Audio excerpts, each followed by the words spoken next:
Hey, how's it going, everybody? Hopefully you're doing well. Thank you for stopping on by.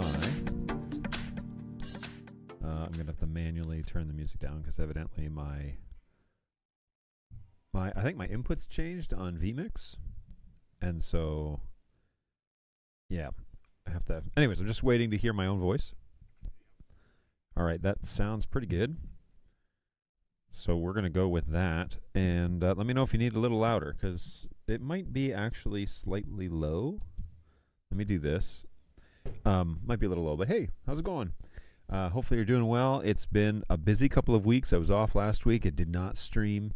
And so, yeah, we got to catch up a little bit and then get into kind of the next thing, which I'm kind of excited to talk about because the end of the year, you know, when you work for a church, the end of the year is pretty heavy on like Sunday services and whatever. And granted, this ministry that I'm involved in is not as heavy as some churches I belong to. And so they don't do necessarily a whole bunch of parties and a whole bunch of services and yada, yada, yada. It's basically just one additional Christmas Eve service that is mostly pre-recorded, which does fall on me to make sure everything gets recorded and synced up and put together and rendered down and put into Resi and yada, yada, yada. All the things, right? But once it's done, like one extra service is really not a big deal. And so we make it kind of special, but we don't do anything else, which is kind of nice. There's no huge ramp up to Christmas. There's no, major things that they want done. Now we could definitely do more, and that's probably on the horizon as things continue to progress. But the Christmas season, we have Thanksgiving in October, Thanksgiving in November, Christmas in December, New Year's, and then you get through January, you try to get back to a routine. So then by February, you're probably ready to start thinking again outside of all of the holidays. And granted, we're ramping up to Easter, which is another major, Christian holiday. But in the meantime, we're able to kind of clear our brains and think through what might be next. And so I have to put on my, director of productions hat because you're doing all this other stuff during the holidays, family-related things, everything, and then, you come back to moving the ball down the road. So that's what today is kind of going to be about, is about dreaming and thinking about what might be next for our for the tech side of where I'm at and for the, going forward in terms of what sort of things we want to offer. Those items kind of land on, it's a very small group, there's only 3 full-time employees here at this ministry, so it's very small group in terms of ideas and trying to generate that what is the next thing. So the ministry side of it I'll leave off to the side, but the production side I want to kind of bring here because this would be a really good spot to have a sounding board for what your thoughts are on various production ideas and how to actually create and generate a much better production experience, whether it's techie, whether it's end product, whatever. I'm interested in knowing a little bit more about where you come to that conversation. I'm going to jump over here to vMix Social. Hey, the chickens have arrived. Nobody here but us chickens. What's going on, NetHab? Good to see you again. As always, hey, pants down. For those of you who are watching this and thinking, well, that's a strange thing to say, that is the name of an automation that we have where we use something called a pentagraph at our recording studio that has a camera mounted to it. Pentagraphs are typically for like moving lights around that are mounted in the ceiling, but we put a camera on ours, and it's very helpful because I can raise and lower it, get that camera in a spot that wouldn't otherwise normally be able to get in there, but it's all run by DMX commands. And so we hit a button that instead of writing pentagraph down or pentagraph up, we just shortened it to pants down, pants up. So that's why that is something that appears in the chat every now and then. And then there's winter break, ski week, second breakfast. Yes, we've had one. Yes, there are lots of things to get through at the end of the year, right? Are you still trying to look for new venues. Yes. So one of the conversations that needs to have happened with where we're at is the soundstage is no longer for sale, but the direction of, okay, what are we doing next really does hinge on what are we going to be allowed to do in the space that we're in versus one that we could buy or rent or whatever. So we want to honestly buy something. That would be ideal. But in the interest of not spending money where we don't have to, as a good nonprofit, and granted, this ministry isn't too shy to spend money as long as it's something that's going to be worthwhile. So if we're going to move into a space, we would probably want to purchase something. And finding purchasable property in Nashville right now is a little bit tricky. So even in and around Nashville is a little bit tricky. So we are definitely game to do something like that if it worked perfectly for us. And I floated out the idea, we probably should be looking at like retired movie theaters or theatrical theaters, or like keep all of those things on the plate instead of like just looking at warehouses or just looking at commercial complexes or whatever. So, the rent is not super expensive if we were to lease something, but the build out is going to be expensive. And that's, where we kind of come to the road of, well, maybe we want to purchase something and have a home. But because the soundstage is no longer for sale, the way that all kind of worked out was, in short, there were a couple of properties that were owned by the same gentleman, and he sold one of them and is keeping the soundstage one. So we don't know what the long-term plan is, but we suspect that at least for the next 3 to 5 years, we'll probably still be at this place if we want to be. But the other question that I have is, what are we allowed to do then as the resident production suite / church ministry that resides in the house? What can we do that is going to, like, how far are we allowed to take this? Because I'm not done growing this technical ministry, not by a long shot. And we have steadily been growing as a ministry since before I got here. But, since I got here, I think the improvements and things have really helped. So we want to continue to move in that direction. And so one of the key problems is that we don't really have a production suite. We are spread out. We're on intercoms, and so everybody can hear each other, and that's fine. But really, we need to kind of consolidate and get our production suite together so that we have front of house running sound, but then we have the production side of the stream all in one place. And that would be something that we would like to do. There are a couple of rooms at the house that are not really used very much, but it's somebody's home. And so we don't really have the final say. We can't really say, hey, we're going to use this space for a production suite. All we can do is ask and say, how serious are you about letting us stay here? Because this is the next thing that we need to be doing. And if they're like, look, we don't really want you altering the house or changing one of the rooms or taking over an additional room, I totally get that. That's fine. But that probably means our tenure at this location is not forever. Whereas that has been the message that we have heard, is that, oh no, we don't want anybody to leave. So we get it, but I'm up against a choice, essentially. And if I'm not allowed to make major alterations to the space that we're occupying, which honestly I would make it look great, it would be very high tech and very fun for not only us, but I think the way that the suite would look to people coming through the house. If that's not on the table, then we need to probably find somewhere that is. And so that's just ideas, just what we're throwing out in terms of long-term plans. We probably need to have that conversation. So that's on the horizon, and we'll see what comes of it. Winnipeg is here. Hey, what's going on? Randy, good to see you. What about buying land and doing a barn raising? That's not outside of the realm of possibility. Quite honestly, that would allow us to do like the custom everything that we want, where the tenant pays the property tax. Nonprofits are exempt from paying it. I mean, there are plenty of advantages, by the way, because it's a huge space. It doesn't get rented out very often, and so that's helpful, that there's a regular, we'll say, tenant that's at the property. I don't really know how the money stuff works, if it works or what they do, but it's a good deal. And, the folks that own the home are very generous with their space and their time, but also are the type of people that like to have folks in their spaces. And so it works really well for them too.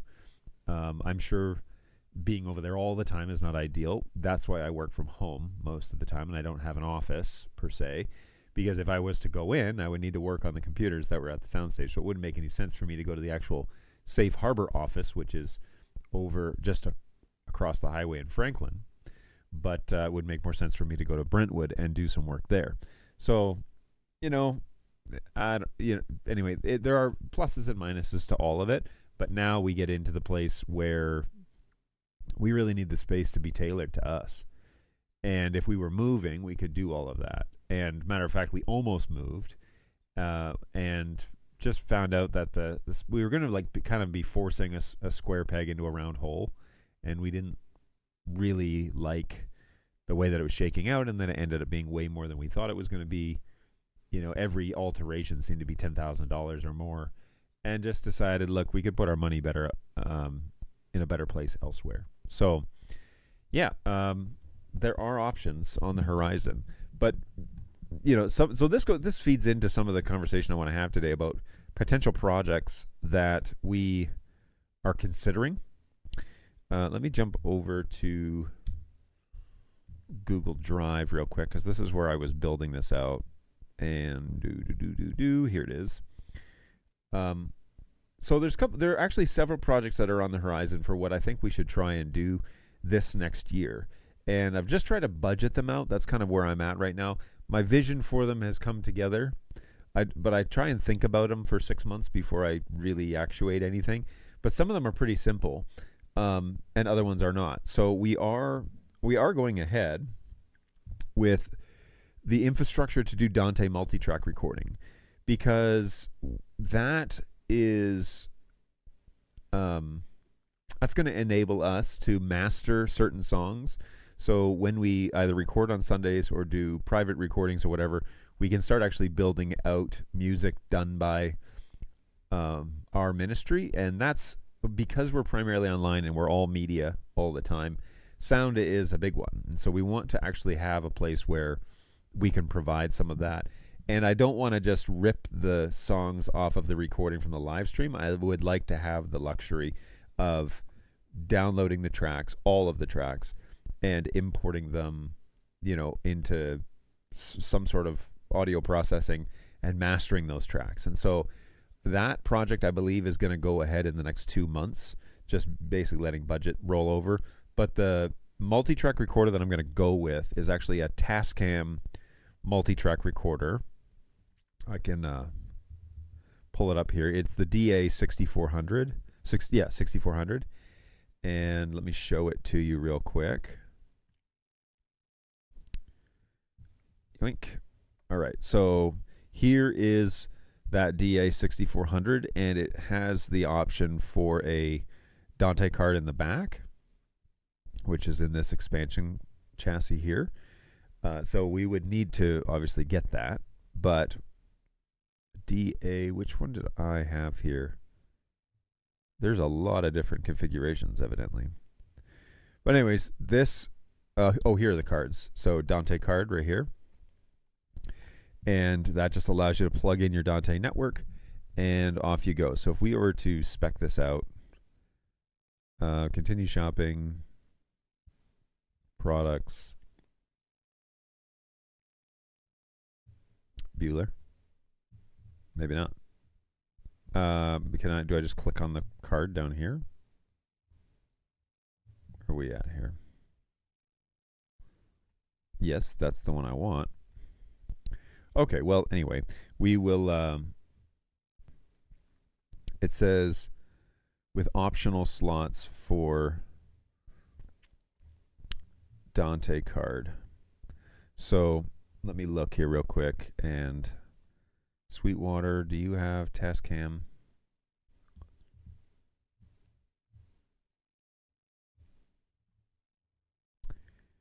All right, Tascam Dante card.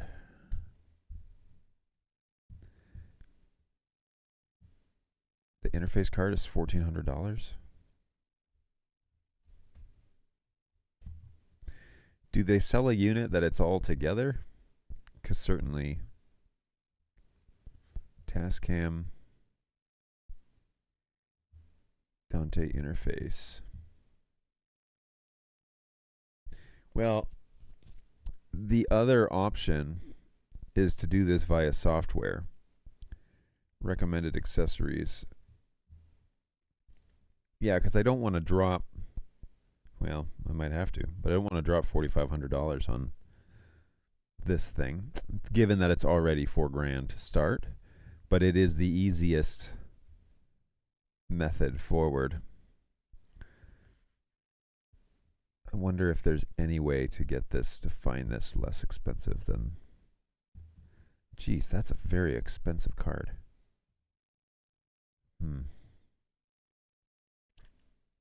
Well, anyways, we did order the Dante card for RX32 because that's what we're running over at the soundstage.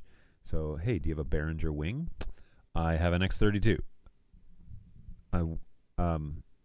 We can record multi-track audio, though, to a computer.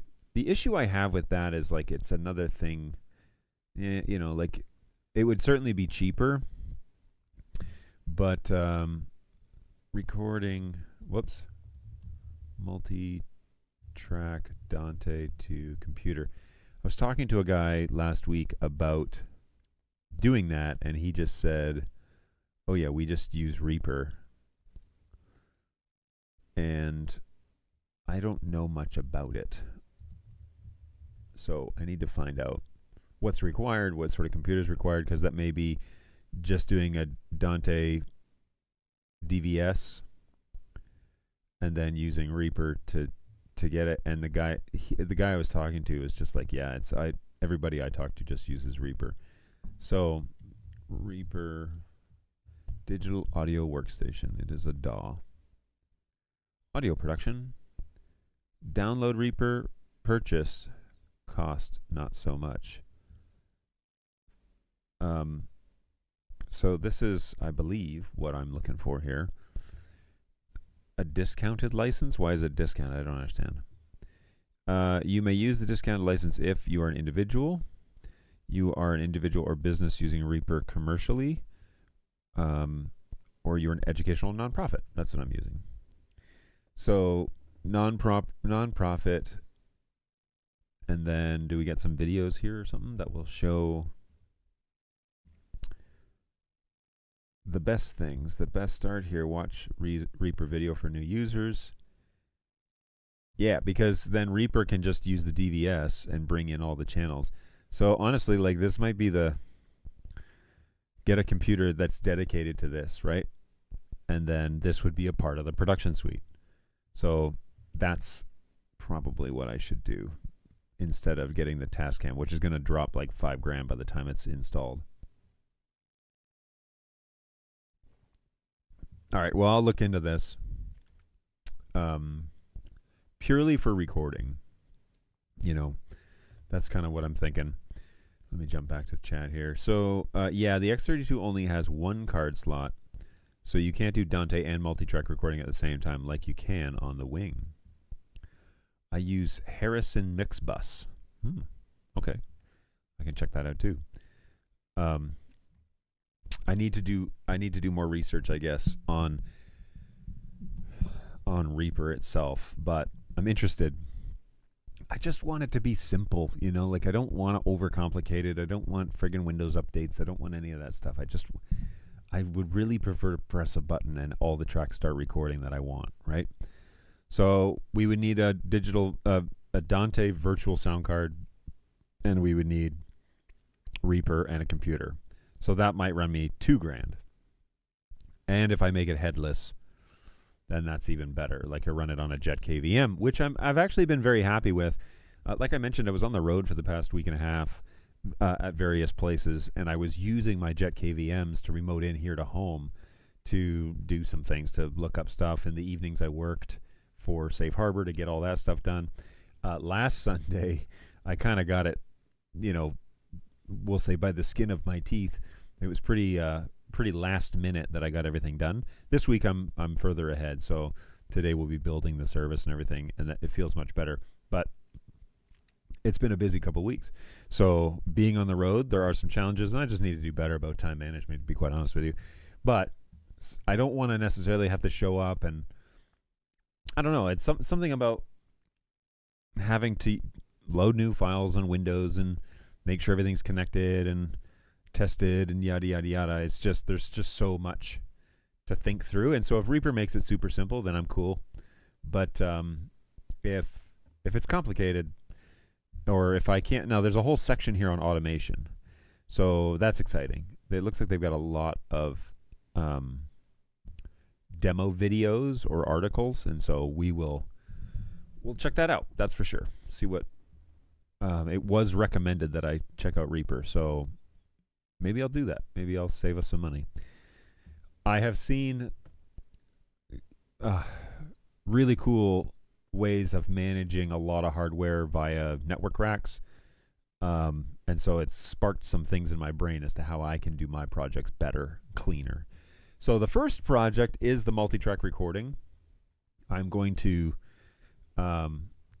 figure this out, because multi-track recording, I'm going to write Tascam option, and then I'm going to duplicate this,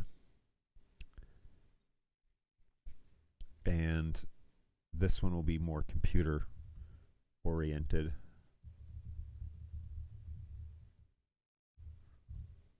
Okay, the next project that I want to consider, and this is going to take a little bit of saving for, is I want to upgrade the backbone of the network over at Soundstage, and it's hard to justify it other than having a proper core. So in the network, like we've slowly started adding switches. We started with one 4250, and then we got another one, and now we have three. I'm sorry, we have three, and we have a router. So we have the P460X router, which is the Netgear Engage enabled router, and it works quite well. It has a WAN failover, and it has a few things that are super handy. It acts as my layer 3 on that network and manages VLANs and profiles and all that stuff. And then the rest of the switches are just in the chain. The issue I have is that the main switch, the one that's doing all the data traffic outside of the router, is a 16-port switch, which I lovingly refer to as our Dante switch, because the whole top row is Dante and the whole bottom row is data. I'm not doing any NDI except for one channel, and that is coming from the Magewell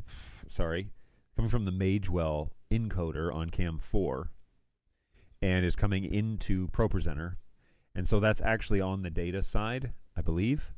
It's actually on the data side, and it's just one HX stream that's basically getting blurred in ProPresenter so that we can run a live countdown, and that's all very intentional. Here is, let me just show you a video of that real quick. Whoops. So if I just go to one of our live streams, I'll just do last week because we were live. Whoops, that's this next Sunday's spot. Okay, so we're going to just mute this. All right, so here is the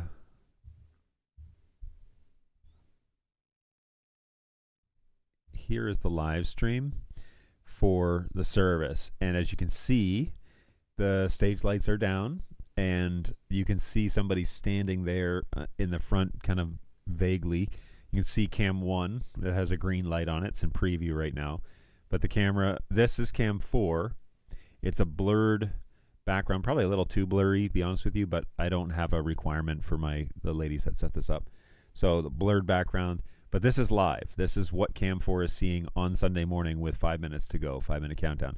And that way, see, our minister starts on stage, so they, people at home, people watching the stream can kind of make out what's going on. And then as it gets closer to the time, So we go like this. As it gets closer to the time, you can see my wife has joined him on stage because she does music. You can see people kind of taking their seats. There's 30 seconds to go. And so we're making an announcement saying, hey, we're getting ready to start service, so please hurry up and sit down. Everybody's kind of taking their positions. And so it's a live preview. And then when we go to do worship, we can see, that's Camp 3. You can see Holly and what she was wearing. Again, the blur is a little heavy, but you can see when she goes up on stage, that's what she's wearing. So it's all live. Like, it's the whole point.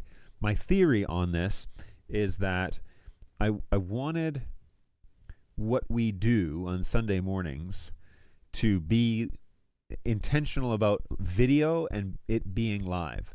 We were doing a lot of pre-recorded videos, or we were doing a lot of videos that we bought online from like church media sites or whatever. And so much of it was removed. It was like a manufactured video, and there was like one or two little live things that were happening. And then we were minimizing the live things by doing picture-in-picture and showing these giant slides with lyrics and having a little tiny window showing what was going on live at the soundstage. So I wanted to flip that. And I'm sure you remember me talking about this in the past, but I wanted to flip that, and I wanted everything to be about what's going on live. Like, these people are real. This is happening now. High quality video. Their 4K signals was going out by 1080p.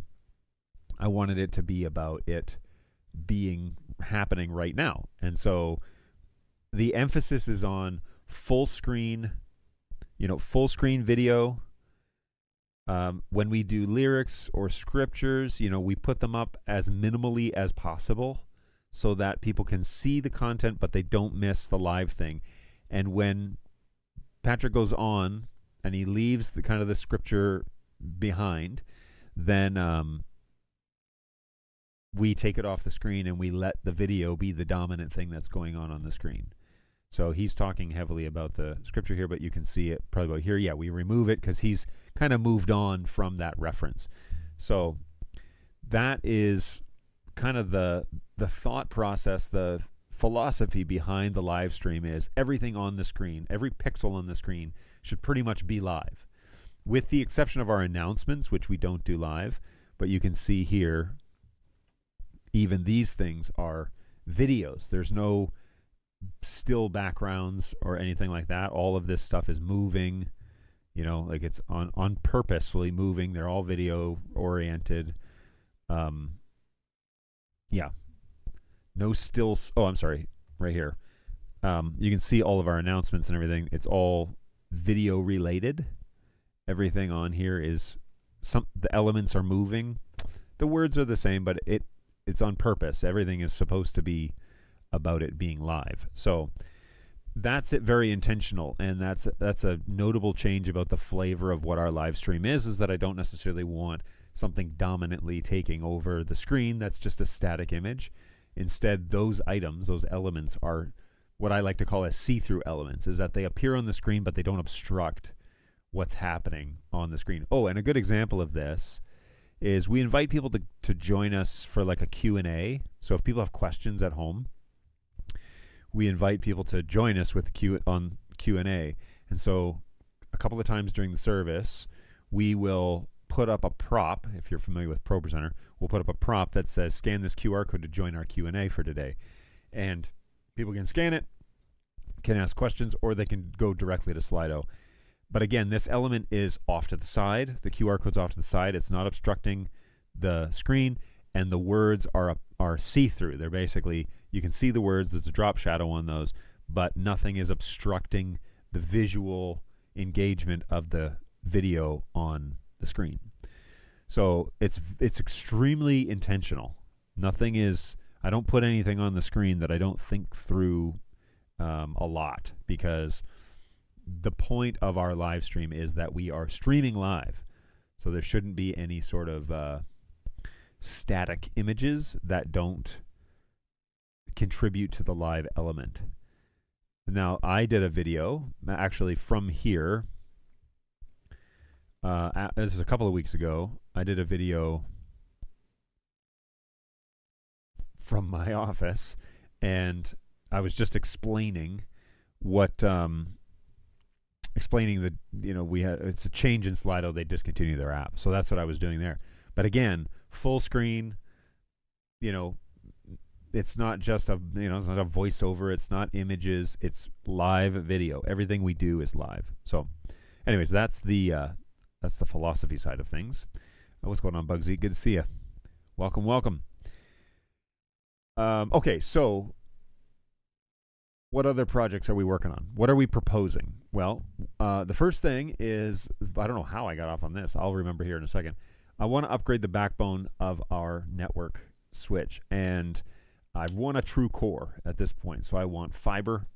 I want fiber to go everywhere to all of our locations, and we can centralize it still, depending on how the production studio option works out. We can either house all of our switches in a room, or we can put it, they're not really that loud. Like, I'm not pushing a lot of heavy data right now, not doing any sort of KVMs or NDI or even a lot of Dante. It's only like 16 megs of Dante. Now, when we get the X32 and we start piping out 32 channels of Dante onto the network, then we might, be pushing a little bit more, because I'm going to have to multicast those. But that's still only max, like, I think it's going to be 6 channels to start, with room to expand. So I'm not entirely concerned about that. But I want to be ready, and I actually want a real core. I want a 4350 with an actual backbone. And so with a 10 gig backbone, and not just a 1 gig backbone, which is what the 4250s are. Now, in terms of setup, the Engage software makes it fairly straightforward. When you get into multicast, it gets a little bit more complicated, but they've done a pretty good job of setting up multicast profiles for whatever it is that you're using. So they have a KVM multicast profile. They have a Dante multicast, audio Dante multicast profile. Then they have your NDI profiles, which are a combination of video, audio, like best practices. And that, honestly, I think that profile is good for like a general AV over IP. That's, I think, the intention is the NDI5 / Dante / AES 67 / yada yada yada. That profile, if you're not a network administrator, you're not certified with Netgear or whatever, and you're setting up VLANs, just go with that one. That is a great AV network profile, and it will hit most benchmarks you need for NDI HX, especially for Dante, especially for AES 67. It does a great job. If you need a dedicated KVM profile and you're not going to use the G&D profile that's in there, I would use a strict video profile.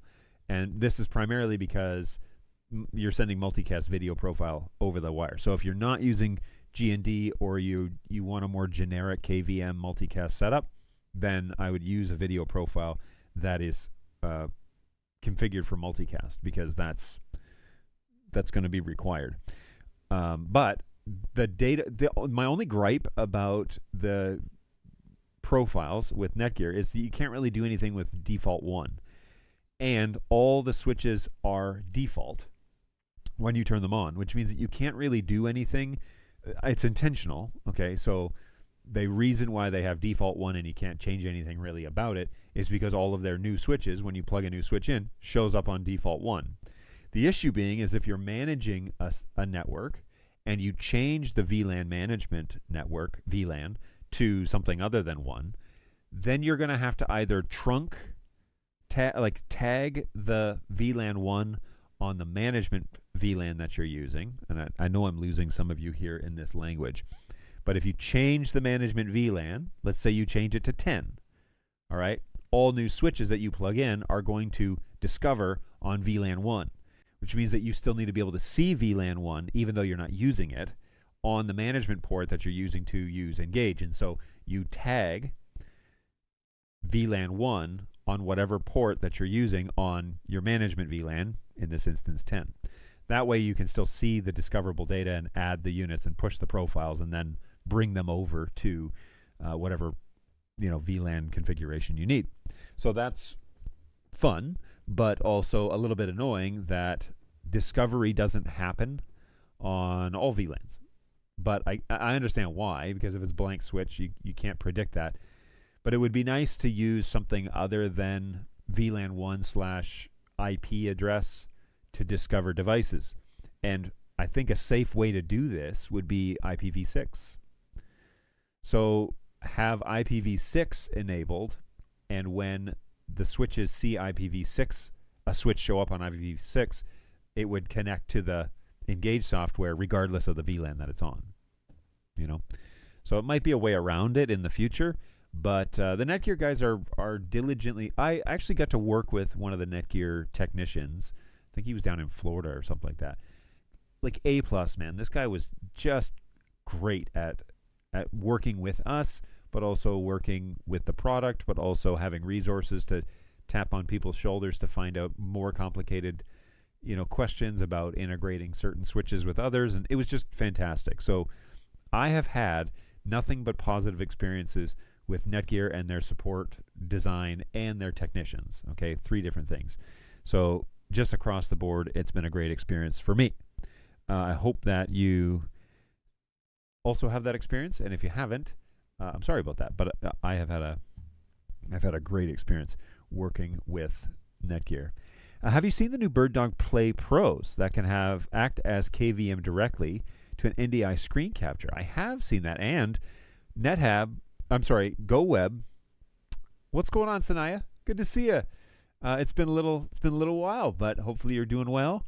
And if you are still where you were all those years ago, living where you were, then it's probably getting close to bedtime. But all good. It's so nice to hear from you again. Hopefully you're doing well.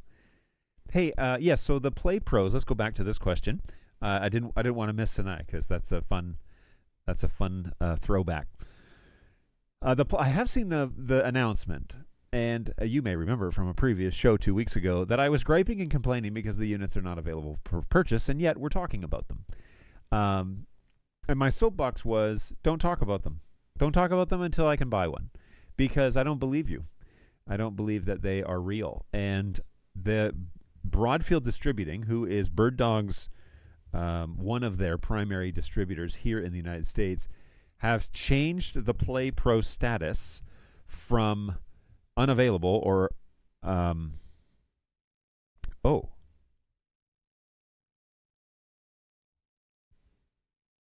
nope, it went back to out of stock. I thought it was listed as out of stock, and then it changed to 0 units available last time I looked, and now it says out of stock again. So interesting. All right. So anyways, Broadfield is, as soon as they get them in the warehouse, they post them on the website. So I can guarantee you that they physically don't have any. Of course, the natural tendency is to say, well, we're launching it and we're having some trouble with the channel, and they will be available in 6 weeks. Okay, cool. Okay. That's all I'll say is I would be far more impressed and far more tempted to buy one if you said, these are real, these are for sale, the distributors have them, they are available for purchase today, day of launch. And that is something that very few manufacturers can achieve. They can actually, they don't really do it very well. Apple used to do that. They would announce like a new iPod, and then they'd be like, and you can go out in the lobby and buy it today. And I'm sure credit cards were swiped. That is the type of excitement that customers really want to see. The product was launched, and I have confirmed through CJ that most of the booth, if not all of the booth at ISE, a couple of weeks ago was running on Play Pros. So that's not just I grabbed a prototype off of the production line and I'm showcasing it here, and we're kind of running this pseudo firmware, and sometimes it's working and sometimes it's not. That's not what it is. There were multiple Play Pros running at NAB. So, well, not NAB, at ISE. So that's comforting. That's something. And I appreciate CJ answering my question about that, because I was really giving them a hard time about, You didn't even tell us, like, you didn't even show us one running. You showed one on the back of a monitor, but there's no link lights. I can't see them. There's no indication that this thing's actually running. And he said, oh, no, all the screens that you see in these videos are running off of Play Pros. Okay. All right. I trust CJ's opinion in that matter. And so that's great. I'm glad to hear that. I don't understand the marketing tactic of talking about a product before it's real. And my example was Pod.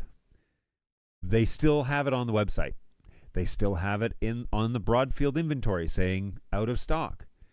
The out of stock Pod and the out of stock Play Pro, you can put them together and the screens are the same.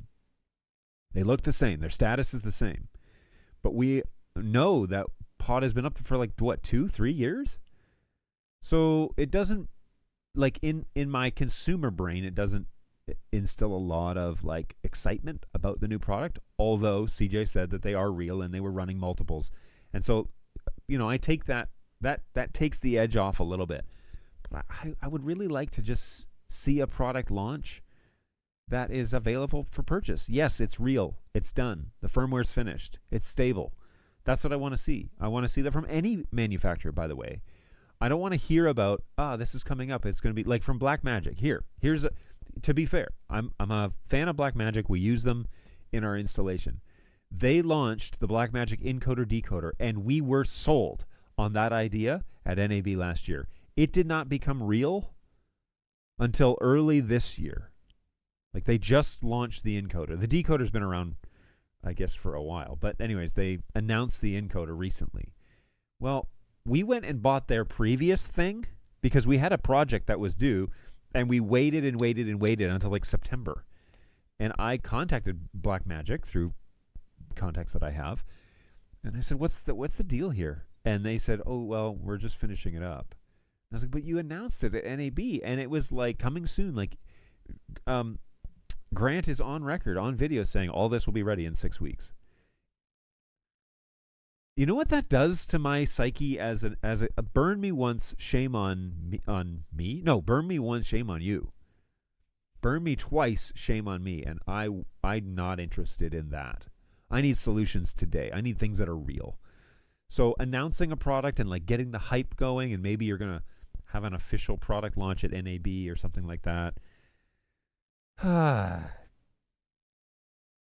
By the time I see it at NAB, my excitement's going to be over. And I'm going to feel like, yeah, I know about this thing. Like, I'm not excited about it at all anymore because I've heard about it and now it's real. I would much rather you say, hey, today we're launching, or yesterday we launched a brand new product. You can go to Broadfield and place an order right now. It's in their inventory. That's what I want to do. As a customer, that's what I want. And quite frankly, as a company, I think that that's what you would want too. Stop falling back on the excuses, even if they're real. Even if the excuse is real, stop. This goes into a philosophy that I have that not everybody shares of, take ownership. Take it. It's yours to take. Take the ownership of the whole situation. If you're the face of the product, if things are out of your control and you can't guarantee it, take ownership anyway. And if you want to understand that theory, read Extreme Ownership by Jocko. And that will give you an insight as to why I feel that way. Because people are looking for folks who are willing to be accountable. They'll actually follow you even if you fail because you're willing to take the blame. You're willing to take the fall for something that it may not be your fault at all, but you own the product from the top down, which includes the pieces that you can't control. That's what people are looking for. They want to put their confidence in a guy that's going to say, my yes is yes, my no is no, and when something falls apart, you come to me and I'll take ownership for it and we'll make it right. We'll get it fixed. They don't want this, oh, we're having problems with production line, or oh, we're having problems with distributing, or oh, we're having problems getting them in because of the tariffs, or oh, we're having problems because. Stop. Seriously. I have no interest in that conversation, quite honestly. It tells me tons about what I want to know about the the mechanism behind the products that you're trying to sell. What it tells me is it's pure chaos, and I probably shouldn't put my faith in this. That's what it tells me. Now, I know the people involved in multiple manufacturing companies. I know the chains of command, and they're good people. So do the good thing and start taking ownership. Do it. People will love you for it. People will follow you into the pits of whatever you need it to be, and they will believe in you if you lead. But if you're constantly passing off the blame, even if the product is cool, I'm not really interested, because it's like, well, nobody else does that. It's like, precisely nobody else does that. That's why everybody doesn't have faith in support departments throughout the industry. That's why nobody has any faith in product that's coming conversation, because it's been done over and over. And break the cycle, man. That was one of the pieces at support with Bird Dog, where it was like, everybody does it this way. I would get that all the time from customers, from leadership. You just need to do it because that's how everybody does it. We need a tiered system so that preferred customers get pushed to the front of the line. And I was like, these are all the things everyone hates about contacting support. Why would I build a system that everyone already hates? Then I could only hit the experience that people expect is neutral or worse, instead of neutral or better.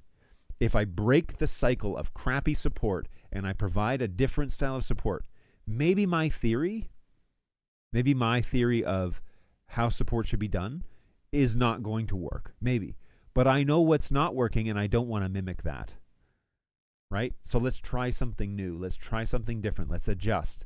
Let's be a better system than what everyone expects us to be. And that goes for support, and that goes for manufacturing, and that goes for leadership in companies.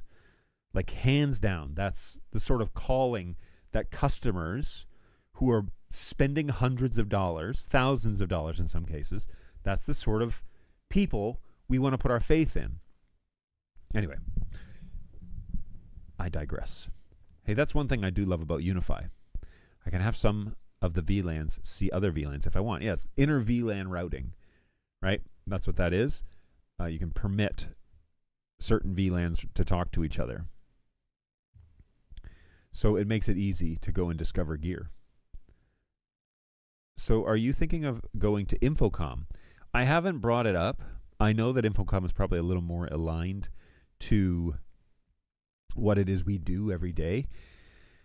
And so I'm not opposed to it at all. I would definitely enjoy going. The thing about Infocom is it's right up against, it's in June, right? So it's right up against NAB. And one of the things that I'm trying to do better about is to expand my horizons, go and look at things that that do not pertain to me, right? Go and look at things because I need my brain to start thinking of other ways of doing this. And so if I go to a conference that just covers, the it's not just House of Worship, but it's like broadcast primary. It's not broadcast, production mostly. That really eliminates the thought processes that I can have when I'm looking at all of the different things at NAB. And we don't stop at every booth, but we do look. And if something piques our interest, we spend time. Like, we spend 3 days there. And I think we may even push it to the whole event.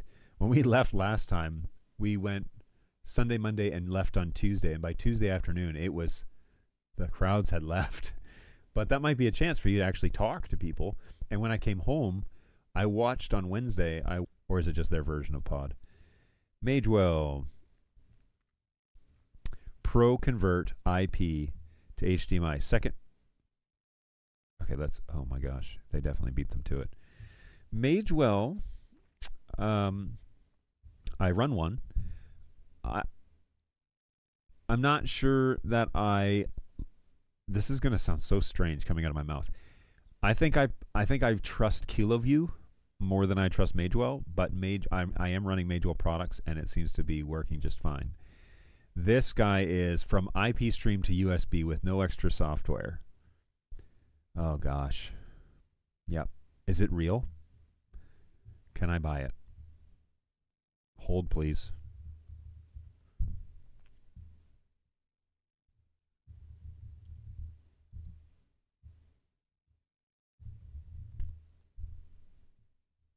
Oh, my resources doesn't have it. So B&H then.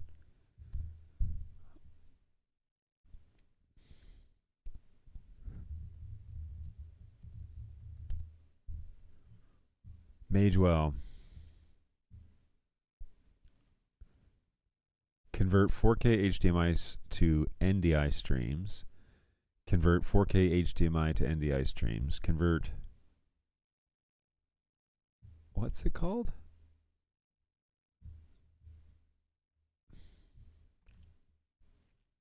Pro IP to USB copy.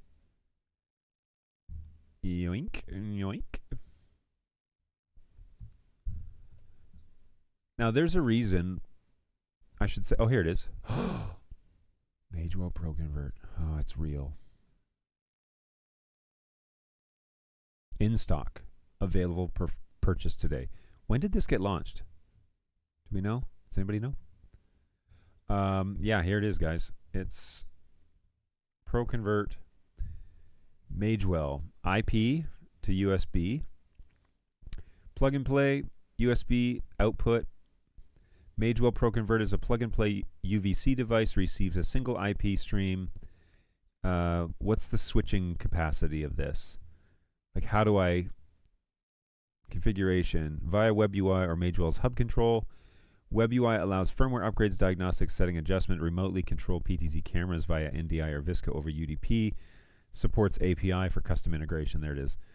Compatible with all of these products. C. Gosh.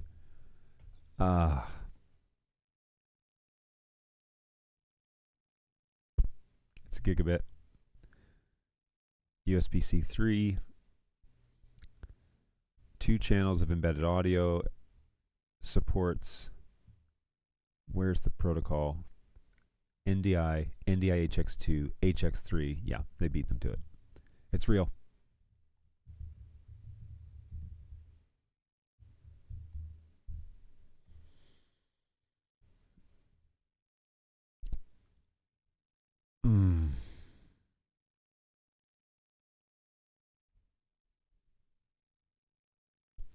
I like the buttons on Pod, the theoretical buttons where you can link 4 sources and then you just pick the source you want, but it's not real.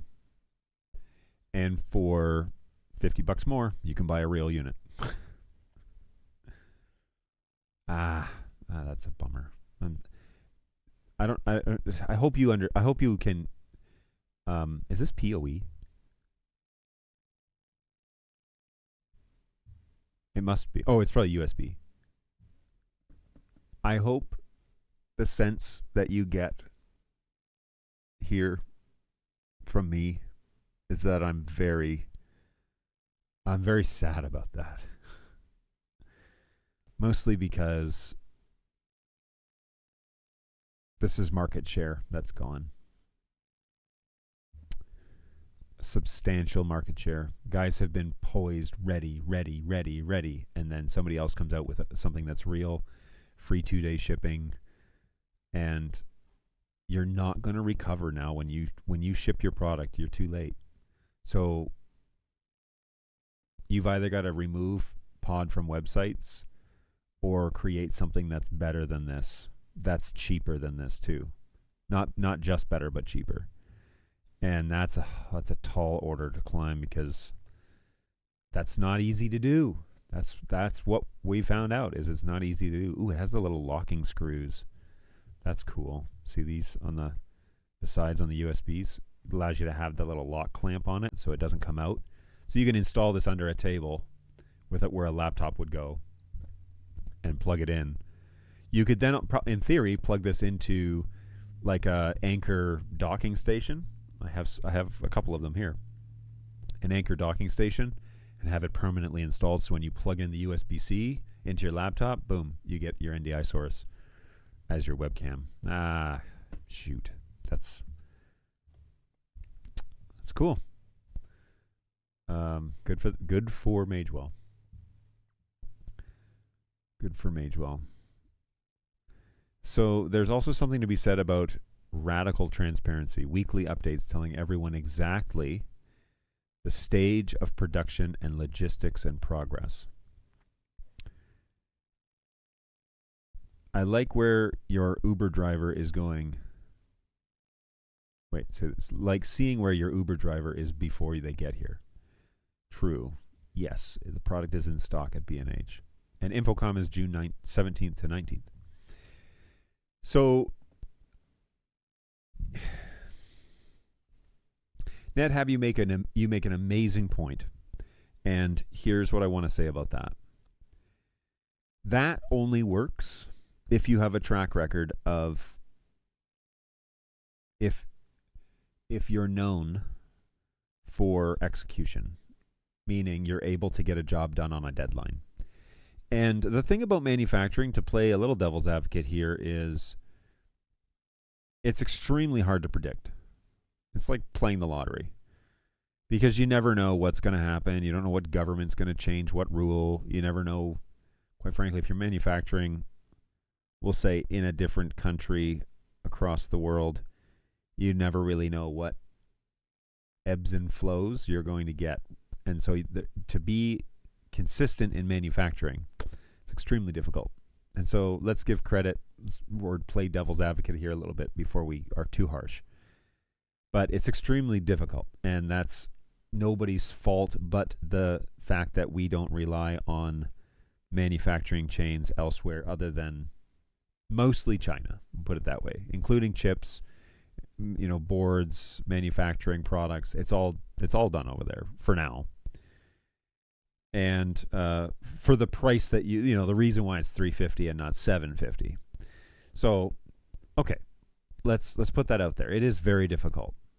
And so to have what you're requesting as transparency, regular updates as to where we're at, that would calm the anxiety of the market, knowing that this person says we're 3 weeks out, here's where we're at, here's the roadblocks we've encountered, some of these things are out of our control, we're working night and day to sort out the issues.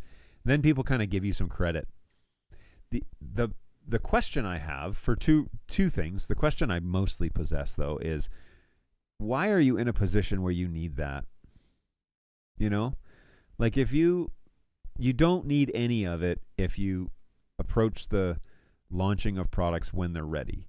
And it's like, man, we've been sitting on this for a year and a half. We've been developing it. We're so amped up. We're so excited. We want to share it with people. We've got the lid on it. We've been doing really well. We've only been telling select people. It's like, in the grand scheme of your life, in the grand scheme of your company's life, the benefits far outweigh any negative sort of weight by just waiting until it's real. And what I fear is that manufacturers get into this cycle where they're chasing the dopamine hit that they get by telling people about something fun that's coming. They get to watch people kind of in real time, especially at trade shows. They get to watch people in real time kind of light up and think about, oh, this is the product I've been waiting for. They want that. They want to get that kind of response and to feel like they're on the right track of development.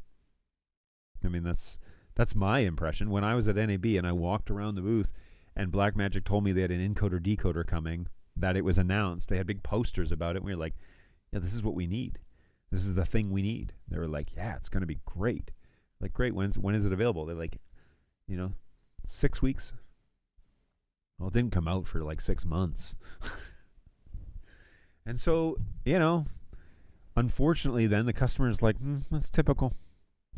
It's harder to do the thing. And we went with a different product. Now, granted, it was a Blackmagic product, but we went with a different product because we needed it.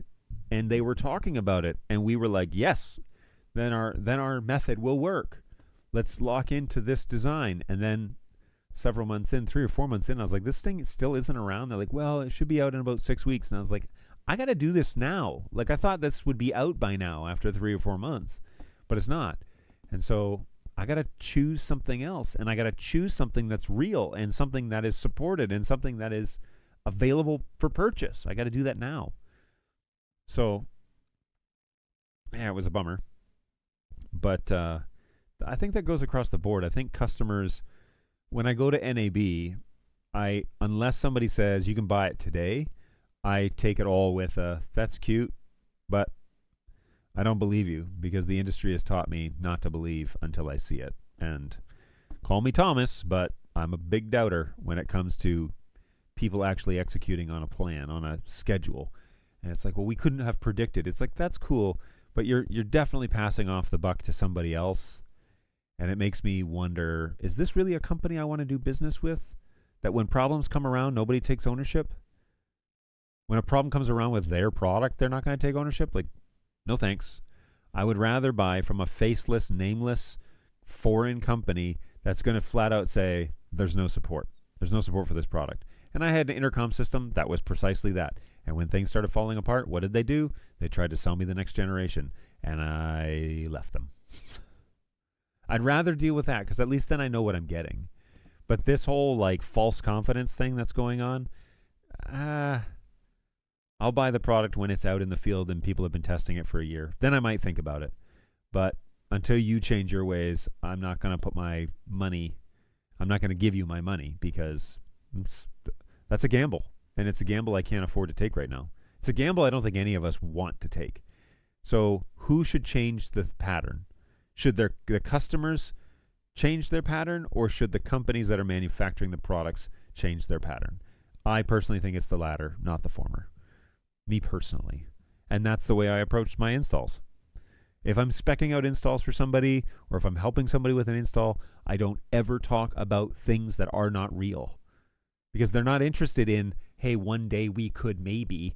They're interested in, what can I do now? What can I buy? What can I overnight to me so I can get this done? That's what it is. You know? I think that's not hard to... I think it's not hard to ask that you would have my loyalty if you changed your methods. And it's not burn me once, I'm burned forever. But if you burn me 3 or 4 times, that's going to be a lot harder. If you burn me once, then you say, we're never going to do that again. We're going to change the way we go to market. And then you actually do it that way. Cool. But if you don't, if you say, I'm going to change my ways, and then you don't, well, no, sorry, but like, I'm definitely not interested now. Okay, now I really need to get off this soapbox, so please don't stoke that fire again. I'm not blaming you. I'm blaming myself. That was, I have feelings about that. And they're purely mine. Nobody else is responsible for that. It's just the way I see it.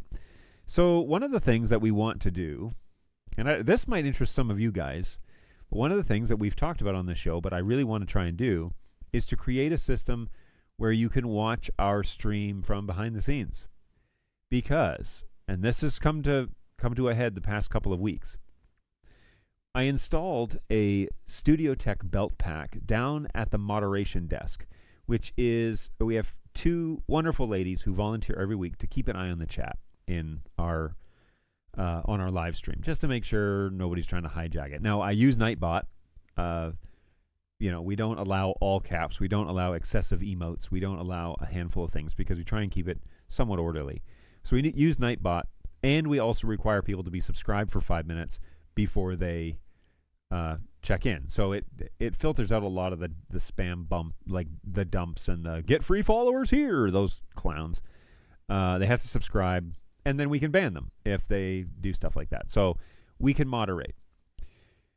Well, I put a headset down there in case that they ever needed to talk to me, or, the lead pastor wants to come back and say something to the team, or, hey, I need to change things up, or we need to make an announcement, or whatever. I just want to have the ability to make it accessible, and that allows us to roll on the fly a little bit. Well, the first week, so the moderators are the wives of the lead pastor, the wife of the lead pastor, and the wife of the the CFO, but also the sound engineer. He has a dual role, and he's my direct report. So his wife and the lead pastor's wife are the ones that are the moderators. So I gave them the headset.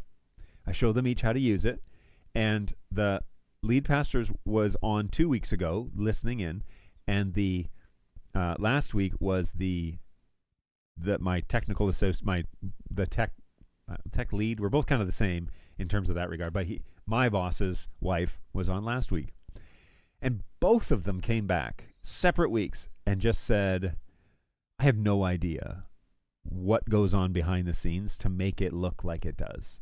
She was like, it was amazing to listen to. Both of them said this in separate events. It was amazing just to listen to the whole thing like come together. And they both said it would be great if somehow we could just show our family what goes on. Like, how does it go on? And I've had a thought for a long time that wouldn't it be cool to have a separate parallel stream on the production side? And so maybe you're not really interested in church stuff, but you would be interested in watching the production be done, behind the scenes. I find those sorts of things fascinating. I watch them because I want to see how other people are doing it. Wouldn't that be cool? Maybe we light up a separate YouTube channel like Safe Harbor Tech or something like that. And also stream to LinkedIn, because LinkedIn would be a great place to live stream the production side of, that's the work side of the live stream. So I started conceptualizing how could we do this. And yesterday during a conversation with my coworker and my direct report, he and I walked through a design idea for what that might look like. Now, let me just jump to the chat real quick because we're finishing up the previous conversation. Yes, they should all be striving for excellence. I echo this absolutely. Yeah, absolutely. That would be a given, I think. I'm not really too sure how many people would listen to our comms traffic, all the off-key singing along to the songs. Okay. That's something, unfortunately, I put the kibosh on. The kibosh is a phrase from Seinfeld. If you're at all interested, watch the episode for the opera. I think that's what it's called. It's with crazy Joe Davola. And it's on that episode, maybe the one before. Anyways, sidebar. So yes, our comms traffic, I don't encourage people to turn on their microphones unless they need to communicate with me. So they might be singing, but they're not singing into the mics. We are strictly talking and giving instructions on ours. And so we ask people to, hey, we show our camera ops how to turn on and off the microphone, and then all of our belt packs have a talk button so that they hold it down, they talk, they let go, and it turns off. I sometimes leave my mic on during fast transitions, during songs, during anything that's requiring fast transition. I leave my mic open, and because I'm giving direction for that. But for the most part, our mics are off, and the program is coming through our ears.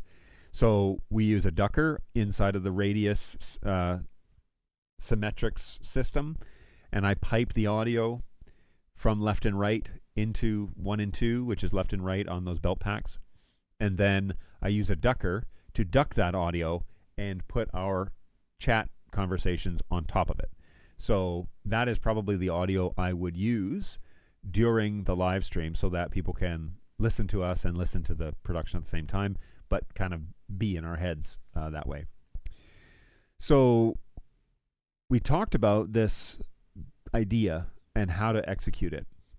I recently was able to see the camera. It's kind of like a security camera, but it is the Marshall C370. And it's very strange for me to say that I am interested in a Marshall camera, but I saw them with the Marshall CS38168 megapixel lens that goes in the front. So with these style of cameras, with the C370, you have to also buy a lens for the front of it, depending on what your application is. And those mounts were extremely useful and kind of fun to see in action. They have an auto iris adjustment on there so that they'll check your focus and everything. But they're basically just a wide angle lens that allows you to see the space. And so our thought process is that we would put those cameras in, 2 on our camera ops, 1 on in the booth or in the production room or whatever we're doing there, and then another one on ProPresenter. So the thing about the production space, that if we do get a room where we can have production space, then all of the ProPresenter people, video switcher, and director will all be in the same room. And so then I would put one on my sound guy, but he doesn't actually talk on camera, but he is, could nod his head and stuff like that to confirm things. So this does two things. This is a double-edged sword because the first thing it does is it improves communication for the technical team. And although the minister or the people who are on stage are the thing that everyone sees, the technical team really need to have the highest level of communication. And we have elevated that going from our former Wi-Fi headset intercom system to the Dante intercom system, which is way more complex and diverse than the previous. And so our communication has gone through the roof. It's way better than what it was. Now I'm thinking next step, how can I do this to where the communication is even better? And so initially I want to set this up as a way for the tech team to see each other. I don't want us to be standing in silos, which is currently what we're doing, where we can't see each other. But instead I want to see the production rooms. I want to see the sound room, sound booth. I want to see the camera ops, and I want to see the ProPresenter team. And so if we are going to get 4, then it would be production room, sound room, 2 cameras, 2 camera operators, because I just have 2 right now. And so that's 4 cameras, 4 lenses. And then how do I get that video into something that's useful? Well, these cameras are NDI enabled, NDI HX enabled. And so I could bring those into something like a Rode Videocaster S, which is also NDI enabled. You can assign 4 cameras to the 4 inputs that are on that Videocaster. And then we could bring in audio via Turtle AV input, right? Because it's all Dante. So then I just bring in the audio via Turtle, and I could have honestly, just one input is really all I need, but have a double or an input and an output. I don't know why I would need an output in that space, but bring in the audio via Dante, so adding that to the stream.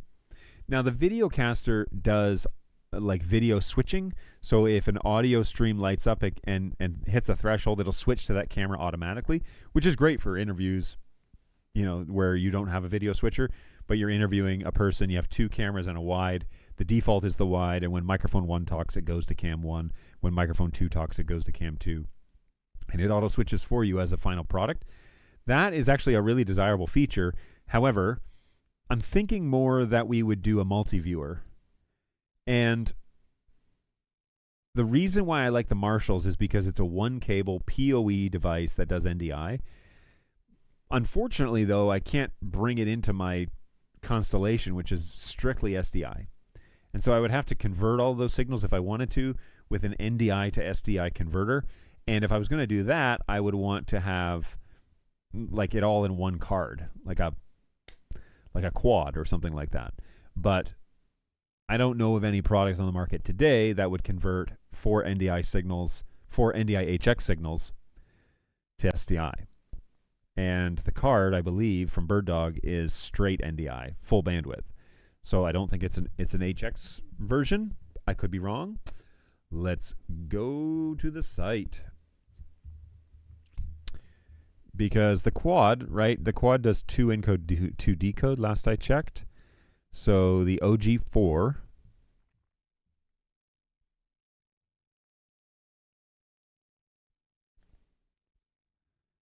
configure each channel as an input or an output supporting 4K 60, 10 gigabit connectivity. Is it just high bandwidth encode, high bandwidth decode? So it's not HX. I don't know why they haven't come out with another card that is, because all their cameras are HX now. Anyway, something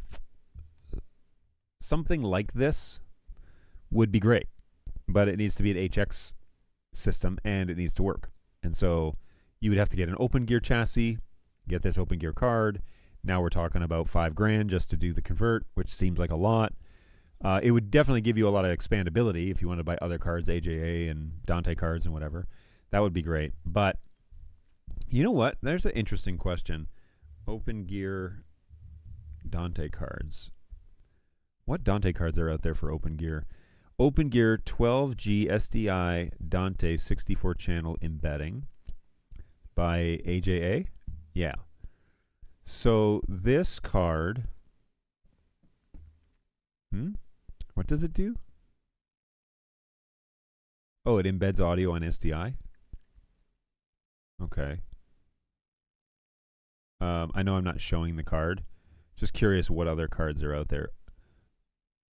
OpenGear.tv. Oh, that's the AJA card. Video Guys. It's all AJA cards by OpenGear. Okay. So let's take a little peek here. 1x8 HDMI splitter distributor amp. 12G. Let's just, can I say processing functions?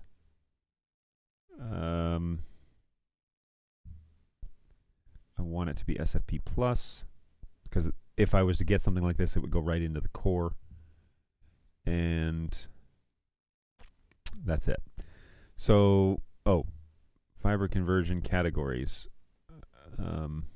Audio is what I'm looking for, right? Adapters, audio embedders, de-embedders. There's only two, which is the fiber optics 16-channel AES. So not Dante. Dante? All right. So it doesn't have to be SFP plus. It can be SFP, or it can just be plugged into the chassis of the OpenGear chassis, I guess, and run out that Ethernet port. But Blackmagic doesn't make any of these cards, right? Integration, process features, sort by. It's amazing that OpenGear hasn't caught on. Like, there's not just a card for everything. But, you know, you never know. You never know what people are, where people are putting their focus. Turtle should come out with a card for Dante. That's what should happen. That'd be cool. Okay, well, back to the conversation at hand. My KeelaView D350 can take up to 9 NDI inputs and make a multi-viewer out of them. Make a multi-viewer HDMI, NDI, what does it do? What about a Connect and multi-viewer from BirdDog? So, yes, Connect would do that with the free nonprofit version, I believe, is 2 sources. So that wouldn't work amazingly well, but it is an option because I already do have a BirdDog Cloud account, and it did work fairly well as a return feed when I was in Seattle. KeelaView D350. Let me Google that real quick. So I've seen this unit. This is not the unit you just said, though, because it only has one. Where are you here? Here you are. My KeelaView D350 can take up to 9, and create a multi-viewer. It doesn't have great reviews on. Okay, so let's see here. See the details.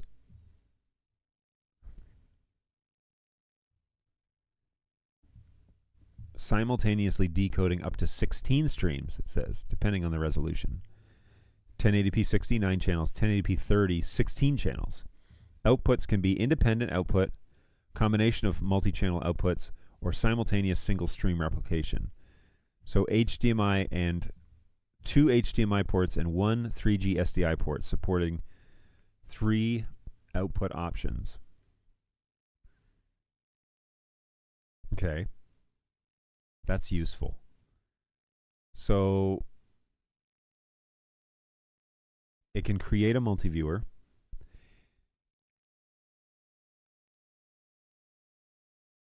Well, there's an idea. This could essentially eliminate the Rodecaster. It's the same price, right? It's like $6.99. So KeelaView D. Let me just look real quick on. Does Broadfield sell this? Because they would be 1080p 60 streams. They do. Okay.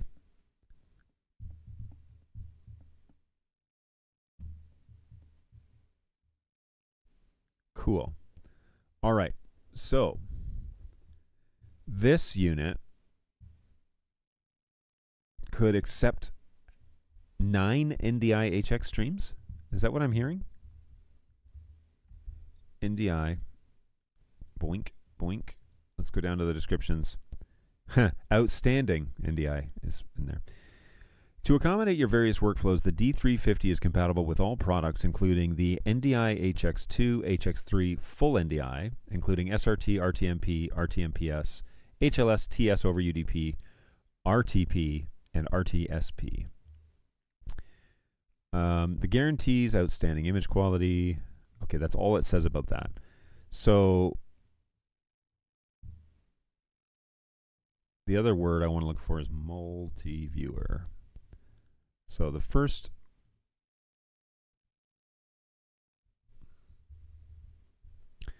there are 3 references to multi-viewer, and they're all in the title. There's nothing in the description. What about down here? Specs, output, operating temp, management, split screen display supports 1, 2, 3, 4, 6, and 9 split screens. Okay, well, I need to investigate this a little bit because that might be what we're looking for. Because then I could go into wait, the other question though is the output on this. Decoding capabilities, and maybe you answered this.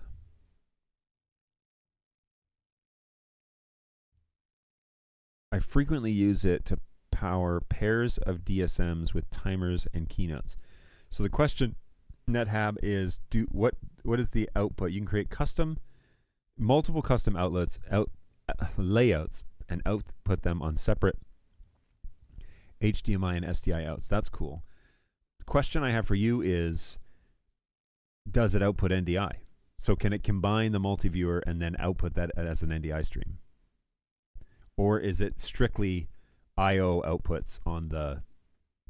So you can bring in the NDIs, decode them, and then output them on the multi-viewer through the I/O? Or does it give you the option to output an NDI stream as well? Or instead of? Because... I'm just trying to think. I guess it doesn't really matter because we would be going... We could send the multi-viewer both out the HDMI and the 3G SDI into a TV and into a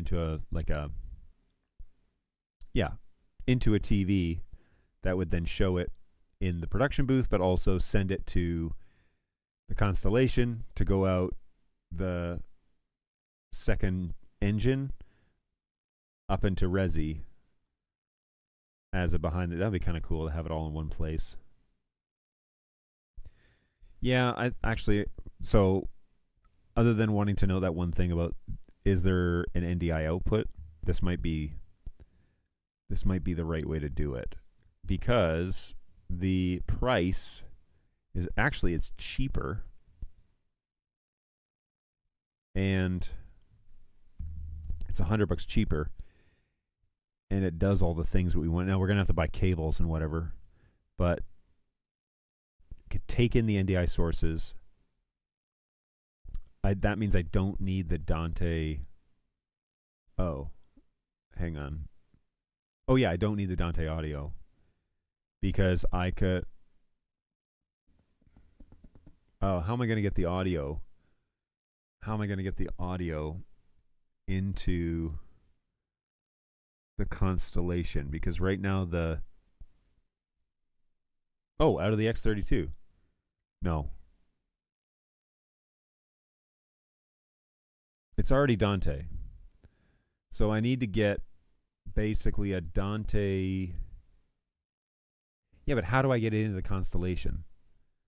That's the problem, is the Constellation's all SDI. So what I need is Dante to SDI is what I need.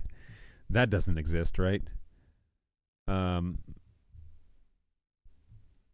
doesn't exist. Dante to SDI converter. AJA has something along those lines.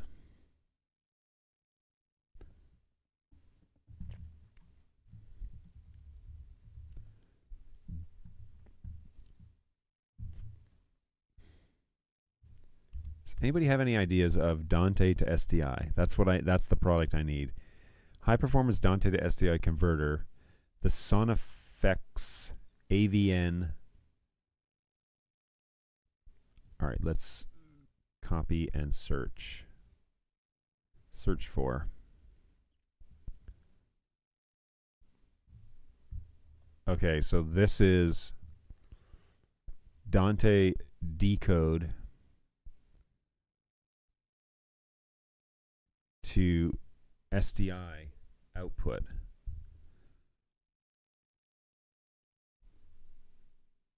How much is this thing? Please don't say $1,000. Anybody B&H? Bah! My goodness. Temporarily out of stock. Okay, so that's way too expensive, guys. Like, astronomical. That's what makes the most sense, though, is to convert it from Dante to an SDI channel, right? Is that not? Everybody's in agreement to that?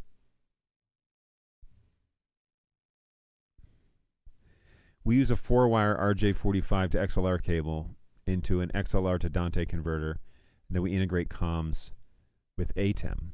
Yes, so I actually do the same thing. My cameras, yeah, it embeds comms on 15 and 16.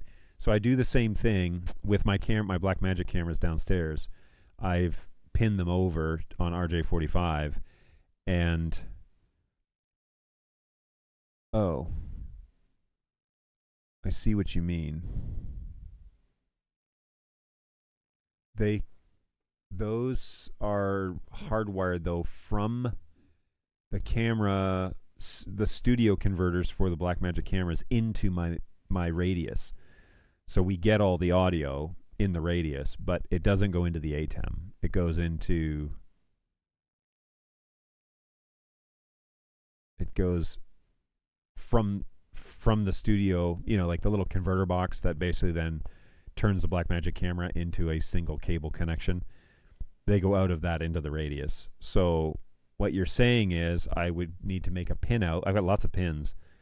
I would need to make a pin out for the ATEM and then put the comms channel on the ATEM as my audio source for my multi-viewer. That's interesting. Is that even possible? It's not clean, right? Like what I want is, I just want audio to get in. I want Dante audio to get embedded on a 3G SDI cable and bring it into as an input inside the ATEM, and then just use source 12 and source 13 as my sources. The comm should still be that embeds audio into the program feed on channels 15 and 16. The comms should still be embedded. So it should be embedded on 15 and 16 in the Blackmagic ecosystem. Is that what you're driving at? Again, let's go over to the studio. If the audio is already there, then that's, if it's on 15 and 16, then that's something, you know. I know you can't see what I'm doing here for a second. I'm just logging into my streaming machine. Audio, camera 12, camera 13. So 15 and 16 is what you're suggesting. What? Oh, this is the Constellation. So if I were to play some music, that should go out on the program.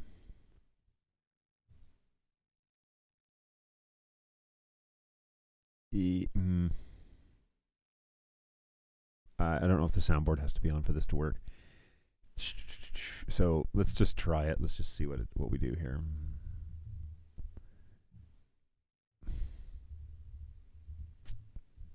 Okay, so inside ProPresenter,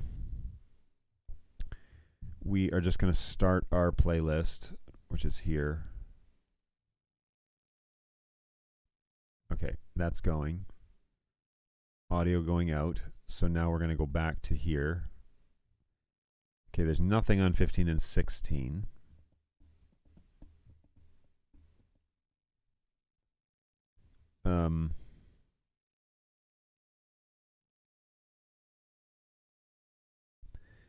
We could go here and see, are we getting audio?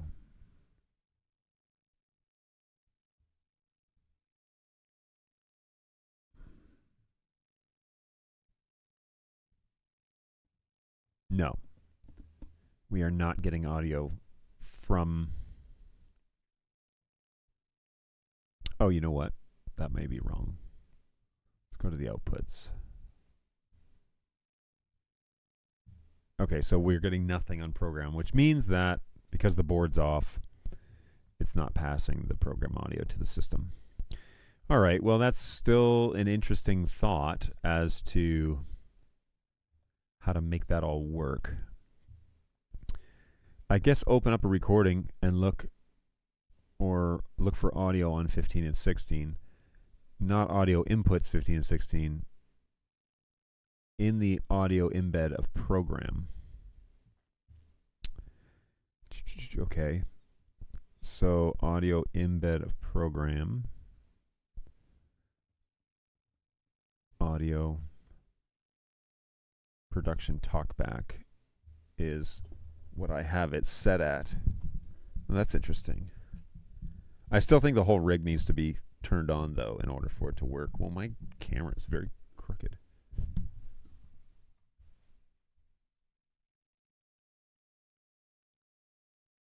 Whoa.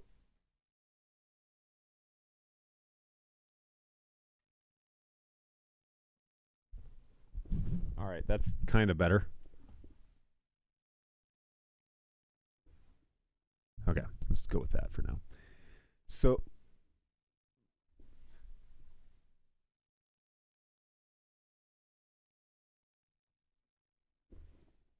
all right, crooked again. Cool. All right, so I will investigate that, because if the audio is already there, then, and I can show you here, I've got the production talkback channel there already. Engineering talkback is on 13 and 14, and then production is on 15 and 16. So yeah, if it's already here, then you could say outputs, output 8, change this to, you know, one of the camera lines, and add the audio from the production team to here, right, as an output. So that's interesting. It's an interesting idea. Maybe it's already done, but I would need to test it first, obviously, before I do anything.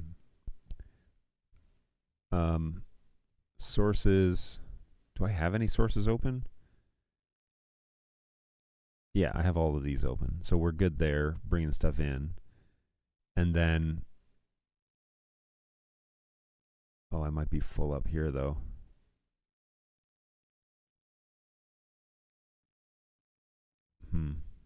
All right, well, I'll keep looking. Camera control, audio. Talkback mix minus.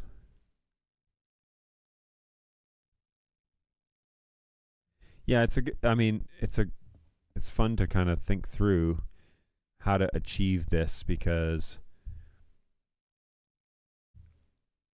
the whole goal is obviously then to, if we can all internally have, you know, visuals on what everybody's doing, then that gives us, then I can have the director's video up on one TV and the behind the scenes on another TV, but then I can also take that feed and pipe that out as a production stream, and so people can tune in however they like, and maybe folks would want to see that. Maybe not. Maybe it's all for naught. But at the very least, the objective would be better communication across the team, right?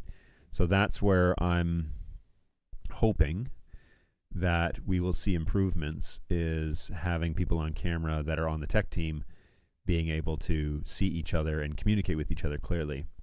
What about just sending a different signal for now down a different line to bypass the X32?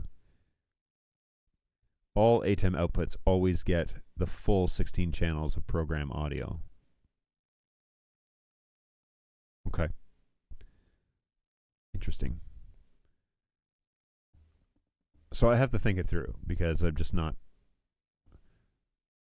Our live streams are coming off of the ATEM and they're not getting program, you know. But it is unfortunate that there isn't a thing like KiloView doesn't have a device, for example, that can take they can just take an audio source and turn it into SDI, right? KiloView.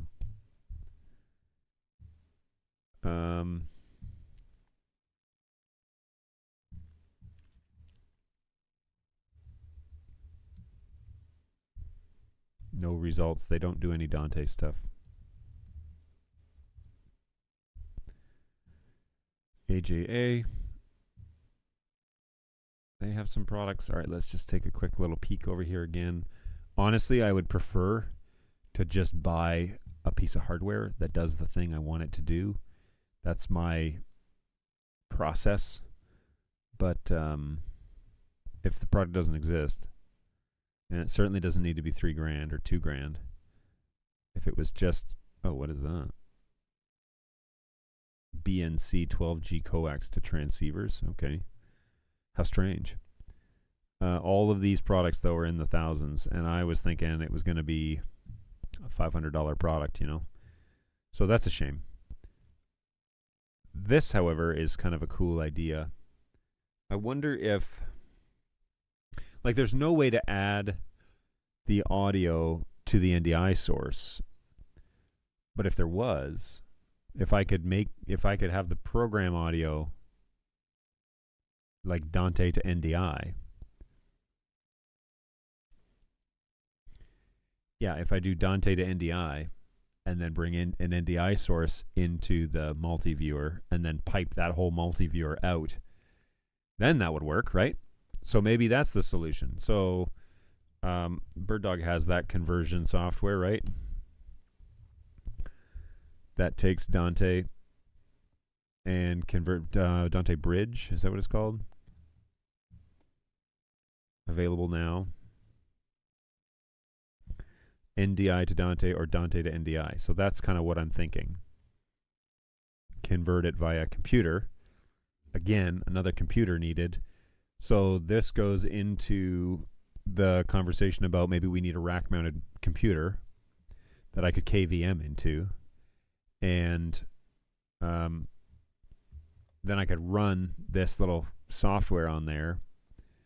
And where's my purchase list? And the multi-track recording. Because it's going to be receiving those NDI signals anyway. You know? So, why not? Why not? Maybe that's the way we do it. So, it's all well and good until the software packs up. But if I could just set it and forget it, that would be something. That little machine would need to run, though, constantly, which would be a tall order for a PC. You would need the viewing end to tune in or downmix the channels 15 and 16 back to 1 and 2. All right, well, I got to go. I have to go and put up an 85-inch TV on a cart and take it to the room that I'm setting up. Awesome. Rebuilding a conference room from a TV or from a projector to a TV. That sounds exciting. I have proposed to at least buy me a TV so I can direct from the multi-viewer TV. But that project is probably like June or July, if that. If we do a production suite, then it'll be 2 TVs mounted on a wall with a desk and, you know, a couple of monitors that will, run everything. So TVs for the multi-viewers and then computer monitors for the desks for ProPresenter and for the laptops and all that good stuff. Oh, and a monitor for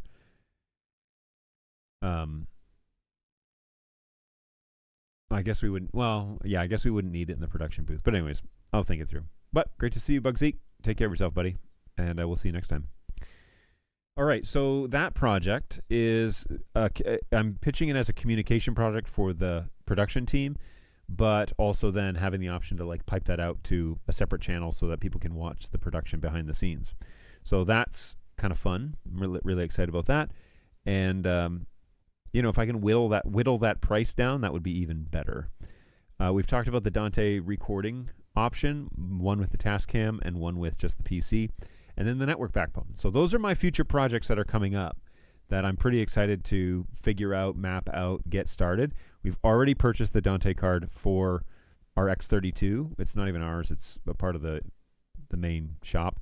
But the X32 is going to get Dante, and then that's going to eliminate the AVIO unit. I have a two-way AVIO unit that is doing audio for our tech team for my sound guy, so he can just solo a channel and listen in. So that's going to replace the AVIO, and then that unit, I guess I could use that unit to bring in the audio somewhere else if I need to, Dante in or out. But then beyond that, the next step for that is to either decide if we do Tascam or we do Reaper. And the guys that I was talking to this past week just said, look, we just use Reaper. It's inexpensive. It runs on a computer. We just hit record when the band starts, and it records all channels over a Dante virtual sound card. So I'm going to navigate down that road and see what options we have, and then more on that maybe next week when I am back. And I intend to stream next week unless otherwise noted. I have no plans to travel. My kids are very relieved, and so is my wife, that I'm planning on staying in town for a little bit because I've been gone for a little bit. So they're happy that I'm back, and I guess the morning send-off to school, the order is restored. So that's good. It's nice to be wanted and needed. And we're sorting it out from here. So I am going to wrap things up. It has been an hour, almost 2 hours, and so we will hang on here. Steven, how's it going? Hey, how are you doing conversion from Dante to MADI for the ATEM? Or are you going analog or over SDI? So are you talking about our in-ear system, or are you talking about for comms for ATEM? Because I'm going Dante, everything Dante goes into the radius, and then on the back of the radius there are outputs. There are physical analog outputs. So I hot-wired an RJ45, which then there are diagrams on the Blackmagic website for what pins need to be where. I hot-wired that, and then, you're good, Steven. I hot-wired them so that it would send and receive on the correct channels, and then we patch that into our overall workflow so that we're sending the party line down back to Blackmagic headsets, and we're receiving their microphones, and those are getting integrated as... Actually, am I still on that machine? I'm not on the machine. Inside Composer, you can basically just set those. There are four analog inputs, and I'm using 2 of them for those 2 Blackmagic cameras, and then I made a little patch cable to then snap into the studio comms port on the back of the studio converter for the Blackmagic camera. So the signal comes and goes through the one power line, basically, takes comms on 15 and 16 to the Blackmagic cameras, and they just plug into the comms port on the camera with their headphones, and then they just hold the function button 3 to talk to me and release it to not. It's a very straightforward, setup once you kind of look at it from an overview. Essentially, the audio signal comes out of Radius as an output into the Blackmagic ATEM intercom system, and then down the one cable down to the cameras itself. So it keeps it. I didn't want to do a belt pack down there because that defeats the purpose of having a single cable. I wanted to capitalize on using the actual single cable connection to do the intercoms, and we had to monkey with it a little bit and do a little pre-gain on the Radius units, and then everything worked pretty well. So it's a good system. You do have on the Radius, this is a Symmetrix Radius, by the way. You do have pre-gain control over all of the channels, and the way that I've set it up, like the audio processing, the pre-gain happens right at the beginning of the chain, and so the audio signals come in, and then it goes into a pre-gain mixer, and then into like a combiner, so it combines the signals into specific outputs. So the pre-gain, you can open that up, and it shows you 9 at a time, and you just have your camera ops talk, like, hey, put the microphone right under your lips and talk to me. And then as they're talking, you can adjust the pre-gain so that everybody's talking at the same level. And then because they don't have the volume option on board the camera, so you need to set that manually. But then once it's set, then you just tell them to put the microphone in the same place every time.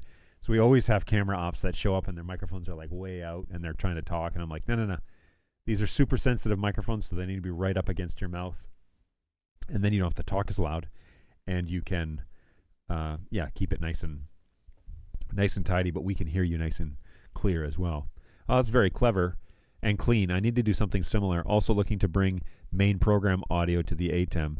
I'd love to chat with you about this one day. Absolutely. I could do a whole show on it, actually, because it's up and running, and it is my favorite. I stole it, by the way. I stole the whole concept from Doug Johnson, who has a similar symmetric setup. The difference that I have than he is that I have Blackmagic cameras that are hard lined in, and I talked to Blackmagic reps. Actually, there's one guy that just does comms integrations. Like, he has like a whole basement rig that he tests and tests and tests. And so he told us, he said, look, the documentation's online, but basically what you're doing is you're taking these pins and you're going to put them in the Phoenix connectors, and then you're going to run that into the comms thing. So it's not super pretty, but it only requires, I think, 3 pins, so positive, negative, and ground. And then technically then you could use one Ethernet cable for 2 cameras, right? So if you have the studio unit stacked in a network cabinet, you could technically hotwire the pins the same on both jacks. Not the same, but like, 1 2 3 1 2 3, and then do 1 2 3 on the RJ45, and then 1 2 3 on the RJ45, and plug those in, and you would only need 1 Ethernet cable, which would be even cleaner. I have 2, and I've just stripped back, because I just made 2 identical cables, and I just stripped back the stuff I didn't need. But it does make it nice and clean, and the Symmetrics unit and the studios are right next to each other, so they just click, click, click, click, and it's done. So I could easily also copy this and add a 3rd camera, which is on my horizon to do this year at some point. But yeah, we're definitely, it's a nice, clean, it's nice and loud, everybody's on the same page, and the quality of our communication across the technical team has gone through the roof. And I'll leave you with this. I'm packing up to go here. I'll leave you with this little anecdotal saying that somebody told me. I asked about doing some remote work. This is before the Blackmagic project, the encoder decoder thing came about. And last year at NAB, I said, here is what I'm conceptually wanting to do. I need to talk to a guy in a field. And the first thing out of this guy's mouth was, "What are you doing about communication?" And I said, well, we have a Wi-Fi system right now that we're using. We just kind of bought it. It's not great. But he said, okay, and then you're wanting to have somebody in the field? And I said, yeah. And he said, what you need to do is really get the comms issues sorted. He said, the better comms you have, the less issues you're going to have down the road. Because when you have issues, the issue is already a 5 out of 10 complexity. If you have bad comms, it takes it to an 8 out of 10 because communication, you're having problems, whatever. He said, clean up the communication piece first. Get that sorted. Get your intercoms working great. Figure out how you're going to communicate with guys in the field, techs in the field, do all of that. Make sure that system is rock solid and that it's very clean. He said, once you do that, then problems will come around, but you'll be able to solve them a lot faster and efficiently because your comms will be cleared up. And, we walked away from that conversation kind of feeling like that's kind of a weird approach. So then I found this I was getting so frustrated with our Wi-Fi system, so I found this Dante option. It only cost, I think out of the gates, it only cost us $3,000 or $4,000, like by the time it was all said and done. And man, he was right. The fact that we have such good communication on Sundays now, solves so much of the chaos that could be. That was even when we had Wi-Fi, because we kept having, oh, hey, you dropping in and out, or having trouble hearing you, or I didn't hear that last one, or whatever. That rarely happens anymore. But it was almost like every Sunday it was happening on that cheap intercom system. So investing in comms through your team, especially if your team is more than 2 people, or if you are in different zones, which we are, investing in good, clear comms, not ClearComm, but investing in communications that nice and clear, everybody understands, is actually worth its weight in helping you simplify the complexities of things that are going to come up in production. So adding a video system to that to allow us to see each other is also highly desirable in my mind, because I will be able to visually confirm. Like if I say, if they want to give me nonverbal cues, I can look at my camera ops. I can see them. Also, if there's some way I can get it back to them and they can see me, like perhaps we go with NDI or we do something. But if they can see me, then that makes it even better. But I would love to be able to tell them, hey, you're on camera. People can see you. The tech team can see you. So if it's dead quiet and I ask you to do something, you can just visually nod, and that will give me a cue that you understand or that you're doing it. So there's that little soapbox, but that is something that has radically changed us as a production team. House sound and protocols are all on a Dante network. The ATEMs want MADI, and our intercoms are just a hot mess. So this is a great idea. I agree. Better or solid comms is paramount. I mean, he was absolutely right, because like when something would go wrong and my ProPresenter person, my media operations couldn't hear me, then I have to like run over there and help them fix it. Whereas now, it's Dante, it's hardlined. When I press my button, I'm live, and I dominate the conversation in terms of gain, so that people can clearly hear what I'm asking them to do. So the only thing better than that would be to have party lines where I could select like camera ops, or I could select media ops. But those are different belt packs, and honestly, I'd rather have my whole team listening in for now as to what's going on. So we specialize in our remote production and have tackled this problem in a myriad of ways for various projects. We use a Magewell Audio DX to convert Dante to SRT, but it also supports NDI and XLR USB as well. It would be able to convert NDI audio to Dante as well. So you're using a Magewell Audio DX? Magewell Audio DX. Multi-format IP audio conversion for capture. So we are doing PoE. Let's go here, fade. So it's SRT, Dante, and NDI ready. And it will convert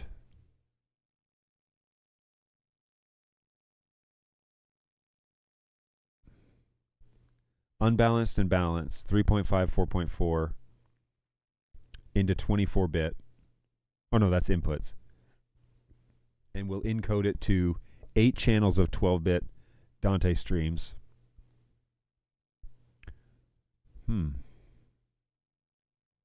So what I need is NDI in to audio out. And I need that to be 3.5. No. Yeah. How much is this thing? Audio DX Pro Convert.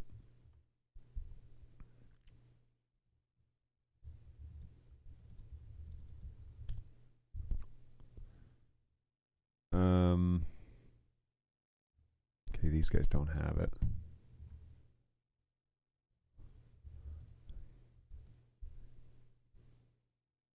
Okay, 635. So I could take my Dante channel and convert it to hardline and then add that to, yeah, that's probably the simplest way. for audio. So another $700 purchase, but you could have PoE and Dante coming in, and then go out unbalanced audio to the ATEM, right? Because the ATEM has 3.5. I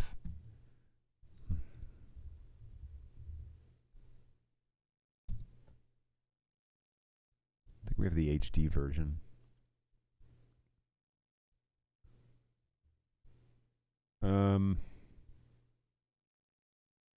Oh, I thought it did, but we're using these analog inputs. Shoot.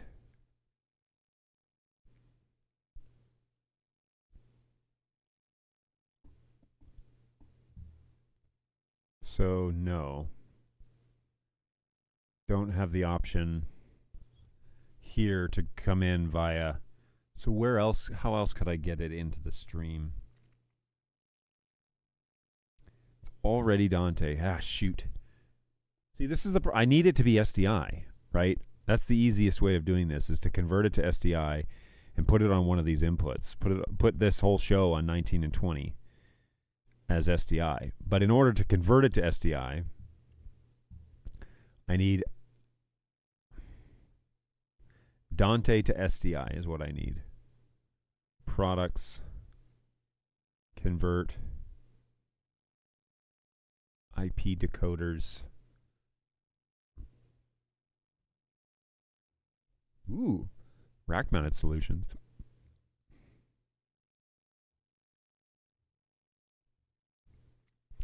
ProConvert, NDI, encode SDI, ProConvert, NDI to HDMI, NDI to AIO, NDI to HDMI. Okay, so none of these. Why? Why doesn't anybody make one? Ah, that's frustrating. So it has a little matrix router in its web interface. So any input can be mixed and put on any protocol output. Convert the Dante to NDI. Convert the Dante to NDI. Grab it with the Kilo View, and output it with the multiviewer over SDI. Yes. Yes. You're right.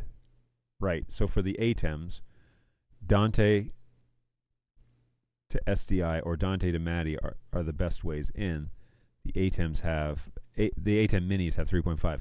So no, but NetHab's right. So with the KiloView device that we were looking at earlier, which is here, this guy. So with the KiloView device that we were looking at earlier, this is the D350. It can take in 9 NDI sources.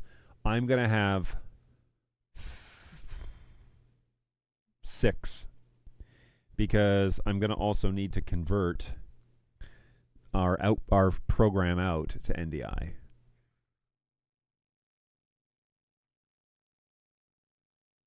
So how to do that?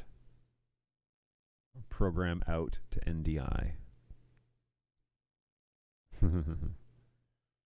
Jeez. Okay, so anyway, I'll have to think it through. Oh, I guess not. Nah.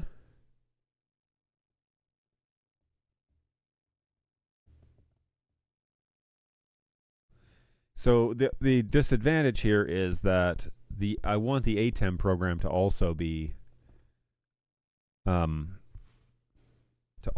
integrated.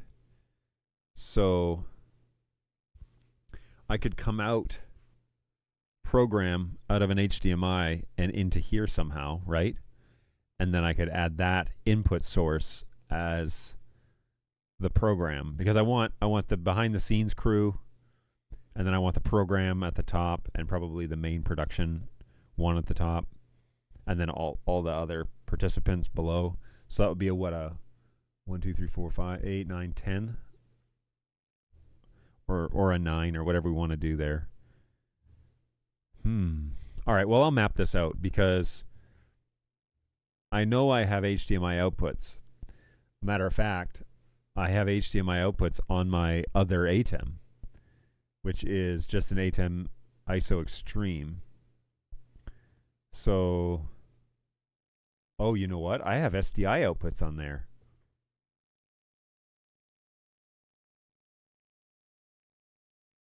Hmm. There's an idea. Huh. This is going to be a spider's web one by the time we're done. So I have an ATEM Extreme ISO that is taking in program audio and microphone audio, specific microphone audio. So if I'm already getting the audio there, then I could turn one of the outputs on the ATEM. Whoops. Yeah. So ATEM ISO Extreme. This is not clean at all, but not that one.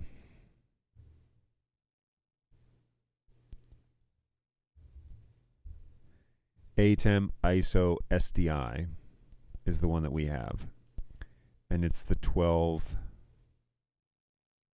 HDMI. It's the 12 SDI version, this one. So we've got this guy, and on the back we have SDI outputs and then 8 SDI inputs. So we have 4 SDI outputs. So I could output the program. Yep, output program and program audio from one of these and send it via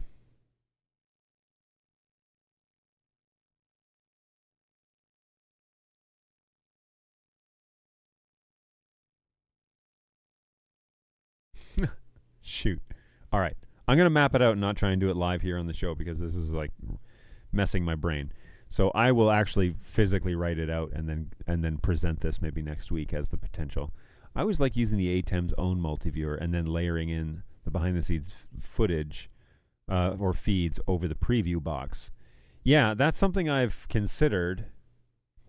You know, because the ATEM will do its own. Like I have multiviewers on the ATEM. I'm only using one of them, and I have multiviewers on the ATEM ISO, and I'm not using either of those. So the trick is just like, how do I get it on the screens and how do I get it into Resi? Because the finished product needs to be my Dante party line, all right, the mono party line, and the multi-viewer. So I could come out, like we could, I've got to get all the NDI sources, you know, combined. But then if I,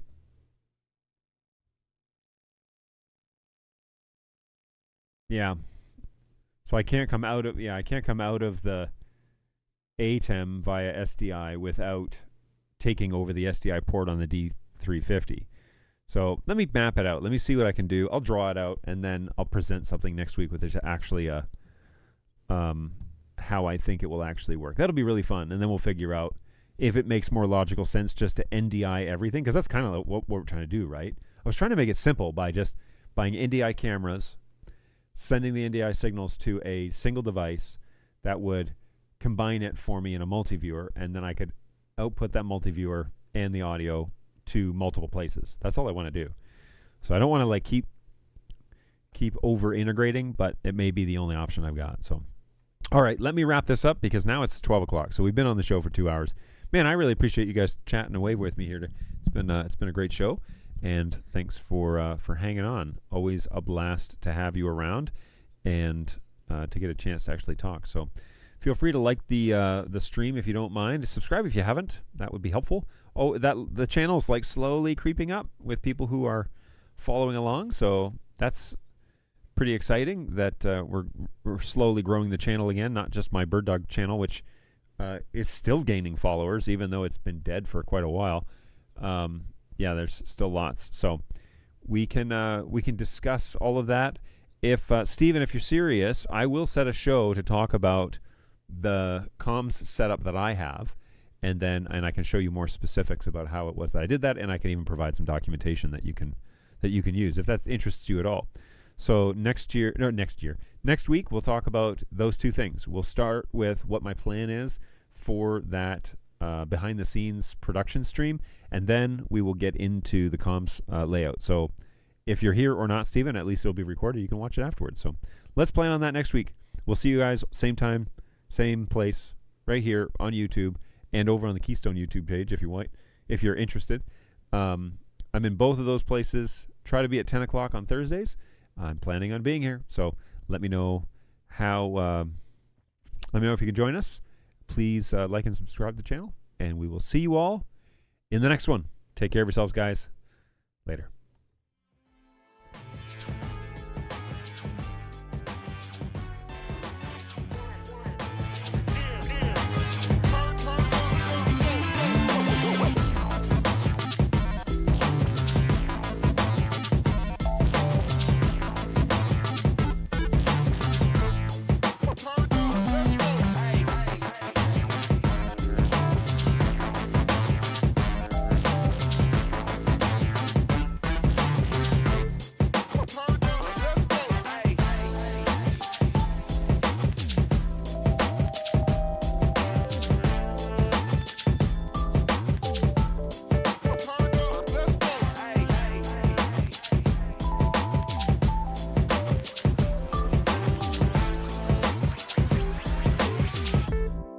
Turn it up. Let's go.